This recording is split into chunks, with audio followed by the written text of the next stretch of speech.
Hey, All right. So how are you? I'm fantastic. How you doing? I'm great. I'm even better now. So my name Uh, is Matia Green, and I what's am up, with Matia? AJ3 Report. Listen, I'm on cloud nine right now. I can't wait to get into this conversation with you. That's what's up. That's what's Um, up. so I'm I was on your excited. Instagram page, I earlier just got today. on social media. Oh, you really? I'm a novice. I'm a novice. It's like four other people run that than me. I'm like, this is what I would like to do. Take a picture. Right. I'm like, yeah. I'm like, nah. My social media game is like terrible. I listen, it's like one of those necessary evils nowadays, you know? Yeah, yeah, 100%. You gotta have it. I mean, I Right. went all this time, and this is the first year they were like, "Dude, you got your own show. You have Right. to do it." I'm like, I've been on Twitter. I mean, I Right. interact with my fans on Twitter, but Right. like, as far as social media, that shit, I just been like, I don't know. Right. I'm not sure that is for me. But as long as I got somebody else, my little cousin, and I'm like, okay, send Okay. this picture and say this. You know Right. what I mean? I don't know if it's like my story or my post. Like Right. it'll be up there for a day, and I'm like, what happened to it? And like, Oh, so yeah, you're new. You're no, new I to am it. novice, Gotcha. novice. Like I'm like, I can't be like our parents. Like I don't care to learn that. Oh, right, I'm not right. trying to be a dinosaur, but yeah, I just You want to get set know in your how. ways and you're comfortable with what you're comfortable with. Yeah, yeah. So you talk about having to have that social media because of you have your own show. So most people, you have to be sleeping under a rock if you haven't heard of BMF. I mean, it has come There's a through. lot of people still sleeping under rocks, though. Well, But thank they you need to for get saying from that. up under it. Listen, my husband and I, midnight Sunday, we are up and we are watching that TV, waiting for that next episode. Then we'll That's go what's back to up. sleep, but we can't function until we watch BMF. Yeah, that's what's up. But And thank you so much. so, yeah, and so I mean, you've had so much success. I mean, after the premiere of the first episode, you all had already been renewed for season two. Yeah. So it's come to such it has been critically acclaimed. It's been a fan favorite. So why do you think it is that people have kind of attached themselves to and identified so much with this show? Well, I think first of all, you have to start with the people this show is about. It's about Demetrius Big Meech Flannery and his brother Southwest T Flannery. Mhm. So I mean, obviously those are two legends Right. and in the culture, you know what I mean, the Mhm. hip hop Absolutely. culture. Two street legends, who, made whatever choices they made to provide for their family, but went on to create BMF Entertainment, who were responsible for several people's careers, big musicians Yes, in the sir. entertainment industry. And so, like, that in itself, I think people gravitate to. Absolutely. Yeah, I mean, that's first and foremost. Second, 50 Cent's doing it. I mean, like, come on. Right. Like, he has a track record at this point. You Absolutely. know what I Absolutely. mean? And then third, I mean, when you look at some of the talent that we have in the series, I mean, we have Russell Hornsby, we have Nicole Brianna White, we have Da Vinci, we have Yes. Little Meech right now. I Yes, mean, who has been, he huge, has been phenomenal. Oh absolutely, my he's huge. gosh. You know what I mean? Yeah. So, and then I'm not even talking like Asiana Alexis, Miles Truitt, not to Yeah. mention the Harris brothers, Stephen Wood Harris, not to mention Snoop Dogg. I mean, when Yeah. you put all of that in there, you stir that up, you Yeah. got a nice pot of gumbo. You know what I mean? And I Exactly. went to Exactly. Grambling State University, Right. so Yeah, I know. I was gonna toss to that. A FAMU Yeah, in the house, but yeah, I was gonna toss okay. to that. Yeah, y'all beat us a couple weeks back, so It I was ain't. homecoming. We had to. It was homecoming. We Okay, had to, okay. All right. Let's You keep can't talking about lose the show. homecoming. Let's keep talking about the show. Let's keep Right. talking. So we end on a positive note, right? Um, but no, I just think when you put all of those mixtures in, Mhm. you know what I mean. And then first of all, let me go back because I'm dissing my writers. Like I Oh, think I had the baddest group of writers put together absolutely. in season one. You know what I mean? Yeah. Terry Copp, Patrick Moss, Kirkland Morris. You know what I mean? Yeah. Even Frank Renzulli, who was there early on. You know what I mean? We had like a really talented group of people, and when you put all of that together, the writing, Right. And hold on, one more. The directors, starting with Tasha Smith, who directed the pilot in episode 2. Which I love that. Absolutely. Then you got Slick Naeem, who came in and spun it in 3 and 4. Then you had Eve Rivera even twist it and really bring out You Can't Stop the Rain, which has been memed all over the world. I've even made a You Can't Stop the Rain post, Now, so I'm saying when you put all of that into the mix, it's yeah. And then timing too. Also lastly, it's about Detroit. And that's a city and that's a region of this country that is pretty much untapped. So again, when you put all of that in there and you stir all of that up, and hold on, last one. Musically, our music, with our music supervisor, Derek Big Tank Thornton.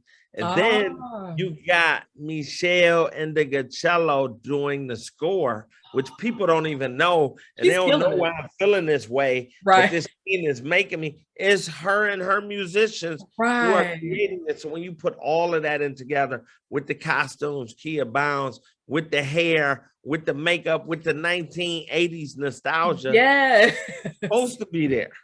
You know what I mean? We're supposed to be there. Well, I got legendary quotes from Meech. We're supposed to be there. I got pictures of Meech and Terry, the real Meech and Terry. Right. I never expected this, but when I think about all the hard work it went into creating this and all the talented people that I had surrounding me, I mean, everybody that I just named was smarter than me in their perspective field. And then when you put people who are smarter than you in their field, then you have to listen and let them do them. One of the things I was able to do was let them do them. And, it shows. I mean, all of my directors, all of my actors, all of my department heads created something that was beyond my wildest imagination. So to that, I say kudos to them all. Absolutely. And it shows that magic when you have that diversity of thought, perspective, experiences, and everybody's able to bring that in freely and do that, you get that. So it's easy to do it freely with me because I don't know that much. I know what I know, but what I don't know, I'm like, how you do that? You know what I mean? And you know what? And that in and of itself is knowing a heck of a lot. Yeah. Knowing when you let other people do their thing and you stay in the lane, where you're strong at. So that's 100%. Even a lot. And 100%. So, you talk about Detroit. Okay, Detroit all day, every day, right? So you already know. Yeah, and Detroit is this city that is so rich in history. Most people know it as Motown, just so much rich history and culture. I had the pleasure of going to Detroit a couple of years ago myself and fell in love. I can't wait to get back. But what is it like for you to be able to go back and not have to be on a Hollywood lot somewhere filming like you're in Detroit, but to actually be able to go back to Detroit? What is that like for you? That's very humbling. I went to college on a Coleman Young scholarship. You know what I mean? And he was the first Black mayor in the city of Detroit. And one of the responsibilities that everybody was given this, award was that you have to come back and benefit the city of Detroit in some capacity. What greater capacity of it, me bringing a show about 2 of the biggest urban legends from this town, written by another son of this town, and bringing it back, shooting on the turf where all of this was created. I mean, I'm not only writing about it, we are in spots. Like what's so dope is like to take Demetrius Flannery Jr. back to the place where his father grew up, to have him walk in the same steps that his father walked in. Wow. You know what I mean? To take Da Vinci to Detroit and have the opportunity to meet Terry Flannery. Wow. You know what I mean? So yeah, it was probably the most rewarding thing that I've ever done in my career. And I've always said, I really wanted this show to be a success, but I was like, no matter if it's a success, if the Flannerys didn't like it, it wouldn't have mattered. And if the city of Detroit wouldn't have liked it, it wouldn't have mattered. Those were the 2 people that or the 2, elements that I really wanted to hit on. And after I hit that, then I wanted the rest of the world. So to have a trifecta right now, and I'm on top of the world. Absolutely. And, you spoke on something like when you talk about, them being legends in our culture, for 20 years or more, we've been hearing references to Meech and Terry in songs, and so, so what's the level of involvement of the family in this? I think about the before every episode starts, it talks about how, you know, these are stories that, you know, are kind of made up, but some of this shit is true, you know. So, Yeah. you know, what level of involvement do they have in the stories being told? A huge involvement. I mean, both of them. I mean, I speak to Meech pretty regularly. You know what I Awesome. mean? I mean, via email or text, but we Mhm. communicate on a regular, and he calls, you know what I mean? And I speak to Terry, you know, probably, you know, if not the same, maybe a little bit less, but so both of those guys are tremendously involved in this project. And let me just say this is a drama, it's not a documentary. So in a documentary, your burden of proof is to, you know, tell the truth. Right. In a drama, my goal is to entertain you and make you jump out your seat. So even if I hear the true story, if I can make a better story going left or a better story going right, I got to go left or right, because at the end of the day, what I'm responsible for is making people laugh, making them jump out their seat. You know what I mean? Making them say, "Oh, I can't stand him. Oh, I hate that dude." You know what I mean? So that's Lamar. what I ain't saying that. Yeah, it might be somebody out there that love him. So I'm not saying that. I love him in my own kind of way, but I'm also like, come on, Lamar. I mean, again, talking about actors, I mean, I think Eric Kofi Abriva plays that part. Like, I mean, I haven't seen anybody, and like people, it's funny, people are like, he's just trying to be like Omar off the wire. I'm like, Omar didn't have an affinity for kids. Omar certainly didn't kill kids. Right. You know? He's such a contradictory character. Yeah. Really is. Absolutely. He is. So yeah, that was kind of crazy. But no, it's the most amazing thing. I mean, one of the things of it was when, you know, Demetrius and I, when we first started talking, we used to talk on the phone every day. You know what I mean? But you can only talk for like 10 minutes at a time. Oh, wow. You know what I mean? And then when I would go see him in prison, you know, I would sit with him for 6 hours, but I couldn't take a pen. You know what I mean? So imagine you doing this interview with me and it's not recorded, and you can't even write it down, and you got to remember everything I said and run in your car and scribble down everything you can write.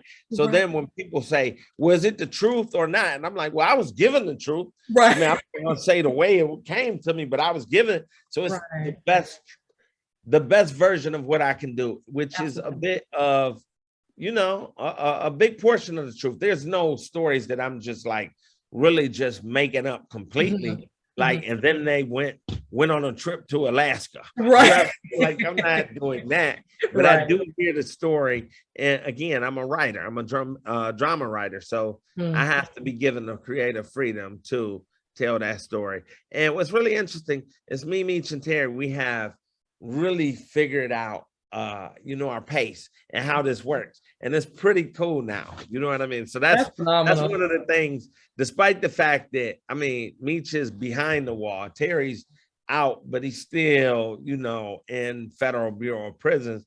So despite all of that, we figured out a way to make this work, to entertain the masses. And to that, I say kudos to both of them brothers. Absolutely, I agree. So, as a kid growing up in Detroit, were you aware of them at that time? You know, as we know in the series, they were the 50 Boys before BMF became the thing. But were you ever aware of them at all? No, I think you have to take into account that, like, Meech is okay. Terry's a year older than me, so Meech is 4 years older than me. I believe maybe 4 or 5 years older than me. So, like, when they were growing up, the things they grew up on, I grew up on. Gotcha. You understand what I'm saying? I wasn't a kid, and where they live in Southwest Detroit. I grew up in Northwest Detroit. Okay. You know what I mean? So one of the interesting things about where they live, I love once I went there, but I had never been to Southwest Detroit. You know what I mean? Southwest Detroit is very much known for basketball. Like, they high school put out players, Jalen Rose, Anderson Hunt, Antoine Jobert, Howard Isley, Rashawn. Like, you could go down the list of people that played at Southwestern, and they always won the city championship. And so it was like, it was very interesting the first time I went there, because it's in a kind of secluded part of Detroit. You know what I mean? And it doesn't even feel like you're in Detroit. Like when you're in the downriver area with Ecorse, River Rouge, and Southwest, it feels like you're out of the city, but you very much are in the city. So to be able to go over there and experience all of that, and you know, I understood who they were once I started going there, but I did not know anything about them. Like when I heard about them, I was living in California. Oh, you know? wow. Right. Yeah, it was like, like 2000s, maybe 90s, on my way to California, living in California. So yeah. So what gave birth to this? How did this, you know, come to the light of day in terms of deciding to bring their family story to the big screen? Well, everybody's been trying to tell a story for years. Okay. You know what I mean? It's been several machinations of it. Every producer has tried to do it. And then 50 Cent got the life rights maybe about 5-6 years ago. And I was still working with him on Power. You know what I mean? I remember it was my last season on Power, and he came to me and he's like, yo, you know I got BMF. And I'm like, oh, bet. I know anybody. He's telling me this because he wants me to do it. And he's like, no, I got these other 2 writers who going to do it. And I was like, oh, okay, cool. Just telling me to let me know. Right. So I left BMF and I went on to do Rebel with John Singleton on BET. And then I did Squad on BET. And then I did Star. And on my halfway into my first year on Star, 50 called me and he said, yo, you want to do BMF? And I'm like, heck yeah. Yeah. You know what I mean? So he turned me on to Meech. And then once Meech and I met and started talking, he felt it was a perfect balance because I was from Detroit. Right. And one of the things which we wanted to do specifically in season 1, because we're going, I mean, we know these guys' story didn't stay in Detroit. Right. You know, they were in Atlanta, St. Louis, Texas, Los Angeles, New York. But one of the things he really wanted to get was the foundation of Detroit. You know what I mean? Which has its own culture. Yes. I mean, we listen to a different music. You know what I mean? I'm not talking about just Eminem and Motown. I'm talking about techno music. You know what I mean? Which was being created around this time. Most people think EDM is one of the biggest music forms in the world. Most people think that came from Europe, but they don't pay homage to the Belleville Three, who were 3 black dudes out in Detroit who were creating this in like 81. Wow. You know I mean? Wow. So, like, to be able to tap into that, to be able to tap into like our language. We don't say, hey, how are you? We say, what up, though? Right. You know we don't say, where are my tennis shoes at? Or I need some new sneakers. We say gym shoes. Right. You know what I mean? We don't call it, hey, I need a soda. We say pop. Pop. You know what I mean? Yeah.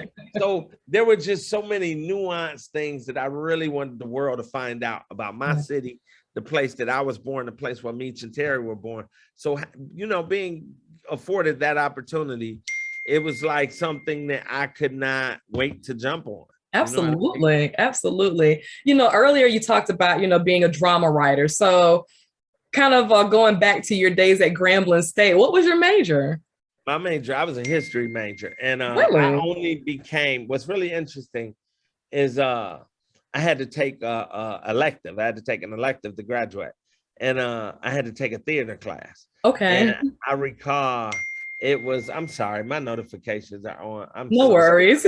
I'm trying to cut it off, but talk to you. But anyway, I was a history major and I took this theater class and I didn't know any plays, any, you know, Othello, none of that. And I was like, what? And so the teacher was like, act out a play. And I'm like, I didn't even know what a play was at this point. I'm like, what? And then so he's like, well, just act out something in your life. So I would start acting out what happened like the weekend before. And then one of the students in my class was like, you lying.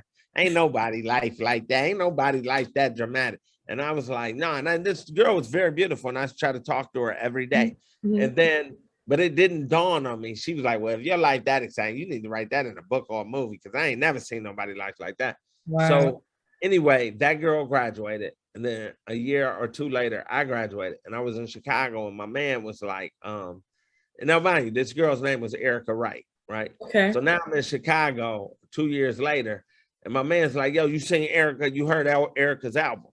So you know what I mean? I didn't know anything about it.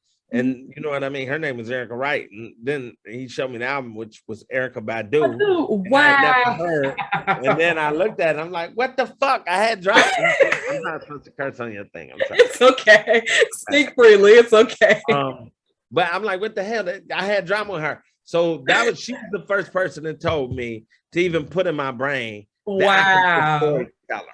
You know what I mean? And then she went and she chased her dreams and she blew up. So that was a little bit of inspiration for me. You know, at that time I was teaching in Detroit and I knew that was something, I mean, I was good at, but it was nothing that I ever wanted to do. I just kind of fell into it. So, you know, that gave me the inspiration to just move to California and start from the bottom up. And 21 years, here I am talking to you. That's so inspirational. You know, kind of a similar background. I come from a family of educators, and so I kind of fell into teaching as well. But again, knew I didn't want to stay there, be there. So once you realize that, hey, you know what? Yeah, I can't do this. I can't stay there. What did that move to California look like? Did you just kind of go out there and like find a job until you could work and get yourself like that break? Like, what did that look like? No, it was crazy. So I heard about this film program called New York Film Academy. And it was a total immersion film workshop. So it was like 8 weeks, but it was like, you know, learn film. I didn't know nothing coming from I ain't know nothing. But it was like, oh, I could really learn and then I could really break into the business. Biggest lie ever. But anyway, I did the film program. And the year before we had a family reunion out there. And I told my cousin I'm about to move out here. And she was like, come on. So when I called her again, I was like, hey, cuz, remember I told you I was gonna move out there? She's like, oh. I told her I was gonna move out there. She said, she was like, when you coming? I'm like, I'll be there in 30 hours. You know what I mean? So I literally, you know, moved to California and I started from the bottom up, being a PA, you know what I mean? And just doing everything I could. And then I found out about a film, a PA program called Streetlights that puts more minorities in the industry. And, you know, I did Streetlights, but they usually look for people who've made bad decisions in their life. People who had early pregnancy, people who've been to jail. Now, it's not like I have been a perfect person. Right. You know what I mean? But I had to lie on my application and say, then the police caught me and they put me in jail to get in the program. So now I'm in a program with gangbangers and stuff. You know what I mean? Just to try to, this is how you break into Hollywood. Listen, your whole audience, this is how you break into Hollywood. Tell them. Crazy.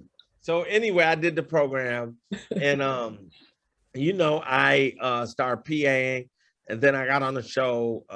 You know, what they do is they call you and tell you where a job is. All you got to do is show up. So they told me, and I was maxing out as a PA. I thought I was making a lot of money. I made $500 a week.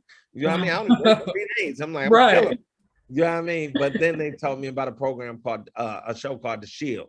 And I was the post PA on The Shield. And then I wind up working all the way through. And then I went to the Bernie Mac show as a PA, which was the greatest show in America. Wow. Until The Shield got picked up the series. And I called my old boss, Sean Ryan. And I said, you need a writer's assistant.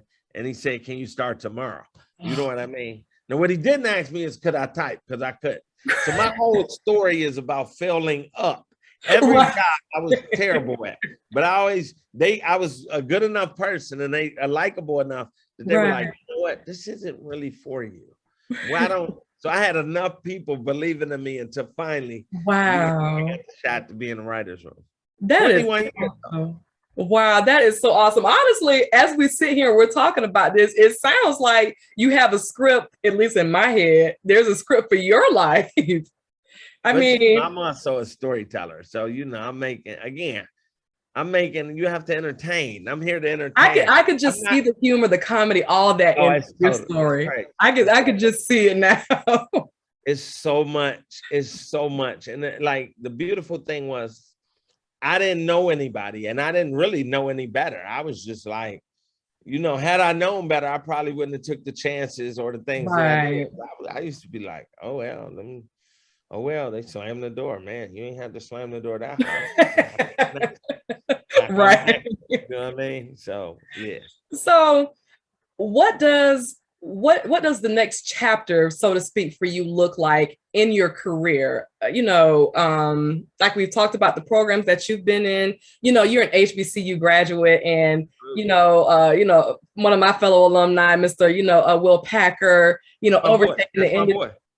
I love it. Yes, I love it. I love it. You know, and they were engineers by trade, and to see them, in what they're into. So is there something, again, coming from HBCU, knowing how it is sometimes for us to kind of, how it can be difficult, but we're seeing such a turn in arts, entertainment, and politics, we're coming and we're running things. So do you have any kind of plans where you want kind of reach back, kind of to HBCU students and kind of, try to pull people ahead, so to speak? Yeah, I hope so. I just spoke at homecoming at Grambling. Awesome. A few years ago, I was the homecoming. What do you call that? The the Grand Marshal. Yeah, but I was the key speaker. Okay, gotcha. And I'll tell you a funny story. I bombed that speech. Again, fell up. Like, I bombed that speech so bad, they were like, let's bring him back, but let's not have him give the keynote address. We'll just ask him a Q&A. Listen, it's working for you. It's working. Why break it? That was terrible. I mean, I left my, what do you call that? Not the laptop, the iPad? Yeah, iPad. I left my iPad. So I was like, my speech is, so I had to pull a speech up on like my computer. And I'm reading the speech off of the computer. And I hit a button and like all those different websites popped up. And I was like, uh-oh. And then I just said, okay, I'm gonna wing it. And I just started talking and I got lost what I was talking about. And then I could see at first people was like nodding their heads like, yeah, he kicking game right here. Right. And after a while, I started seeing people turn and like looking the other way, like, what is he talking about? And I realized I was losing them. And then my throat, they didn't have no water up there. Oh, no. And then at one point, it felt like my lips were going to stick together. And I got really, really nervous. And it was 10 o'clock in the morning. I said, thank you, good night. Right. I am done. So what was that like, being able to go back to your alma mater? Like, it must feel full circle, because I think when we leave school, I don't know if we ever anticipate we're going to come back in that capacity. It's one thing to come back for homecoming and games, but to come back and, give speeches at commencements and, be the keynote, speaker or what have you. What was that like for you? Again, very humbling, you know what I mean? But, I kind of always figured I was going to do something to make a mark on the world. You know what I mean? Awesome. Like, I always felt that, no matter what, you know what I mean? I try to be as humble as possible, but as self-confident as possible as well. That's right. That's right. Yeah, it was great. And, it's great that, I'm always giving a shout out to that institution, to my high school, to, everybody that, influenced and helped me get to the point that I'm at, you know Absolutely. What I mean? Absolutely. And like, as far as future projects, I just want to really continue to ride this wave as long as it goes and, as high as I can go on it, you know what I mean? So absolutely. So we've talked about, we talked about a lot. We've gotten a little bit about your background, how BMF came to be. And as a storyteller, what are are there any other stories you're thinking about you want to tell? Stories. I got so many. My mother, I'm gonna have to answer this question and one more, and then I gotta go because I got another interview. Sure. But my mother is in the Women's Softball Hall of Fame. You know what I mean? Yeah, she used to play for the Motown Soul Sisters, which was sponsored by Berry Gordy. So one of the first features that I wrote, my godmother's white. So it's like a league of their own with one of my favorite movies. Yeah. One of my I definitely want to tell that story. I've got tons of stories. I just want to keep entertaining and telling stories that make people laugh, feel sad, and sometimes jump out their seat.